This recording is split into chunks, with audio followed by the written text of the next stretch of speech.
OBC, अनुसूचित जाती जमाती, विमुक्त जाती, भटक्या जमाती तसेच मागास प्रवर्गातील विविध समाज संघटना व संस्थांच्या संयुक्त विद्यमाने आज रविवारी चंद्रपूर शहरात मोर्चा काढण्यात आला। दुपारी 12 वाजता गांधी चौक येथून मोर्चाला सुरुवात होऊन जिल्हाधिकारी कार्यालयावर धडकला। ओबीसींची जातनिहाय जनगणना प्रभावीपणे राबवणे, जनगणनेत ओबीसींचा स्वतंत्र समावेश करणे तसेच महाराष्ट्र शासनाने 14 मे रोजी घेतलेला आरक्षणासंदर्भातील निर्णय तातडीने रद्द करावा इत्यादी प्रमुख मागण्यांसाठी हा मोर्चा काढण्यात आला होता। ओबीसी समाजाची जातनिहाय जनगणना करून या देशामध्ये एकूण ओबीसी किती आहे त्याची आकडेवारी केंद्र सरकारने घोषित करावी। 1 वर्षापूर्वी केंद्र सरकारने मंत्रिमंडळामध्ये निर्णय घेतला आणि जाहीर केलं की आम्ही आता येणाऱ्या जनगणनेमध्ये ओबीसीची जातनिहाय जनगणना करू।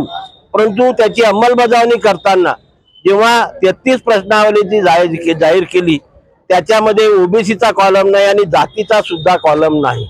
मग ओबीसीचे घरं नाही आहेत का? मग ओबीसींच्या घराची गिनती नको का? हा प्रश्न आहे।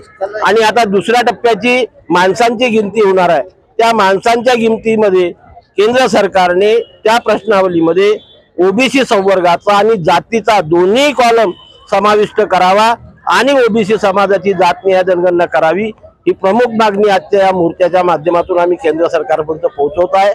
दुसरं, महाराष्ट्र सरकारने 14 मे 2026 ला जो एक कॅबिनेट निर्णय घेतला की एससी, एसटी आणि ओबीसी या संवर्गातील जे विद्यार्थी युवक नोकरी करता अर्ज करतील आणि एससी, एसटी, ओबीसीला ज्या काही सवलती संविधानानुसार आम्हाला मिळालेल्या आहे त्या सवलतीचा फायदा घेऊन अर्ज करतील तर त्यांची पुढे मात्र नियुक्ती सुद्धा त्या राखीव कॅटेगरीमध्ये होईल। एससी, एसटी, ओबीसी मध्ये ओपन मध्ये तो कॉम्पीट करू शकणार नाही। ह्या चुकीचा आहे।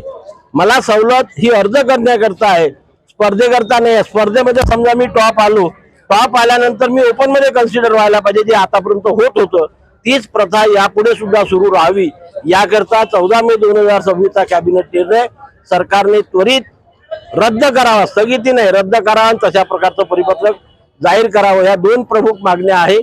बाकीच्या मागण्या राज्य सरकार आणि केंद्र सरकारकडे आम्ही वारंवार मांडलेल्या। ओबीसी समाजाची जातनिहाय जनगणना करावी आणि 14 मे 2026 चा महाराष्ट्र सरकारने घेतलेला जो कॅबिनेटमध्ये निर्णय घेतला आहे तो रद्द करावा।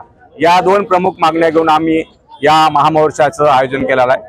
यामध्ये ओबीसी, व्हीजेएनटी, एसबीसी, अनुसूचित जाती जमाती या सर्व घटकाचा समावेश आहे आणि सरकारनं जातनिहाय जनगणना नाही केली तर येणाऱ्या हिवाळी अधिवेशनामध्ये रामलीला मैदानावर मोठं आंदोलन केलं जाईल, याची सुद्धा सरकारने दखल घ्यावी।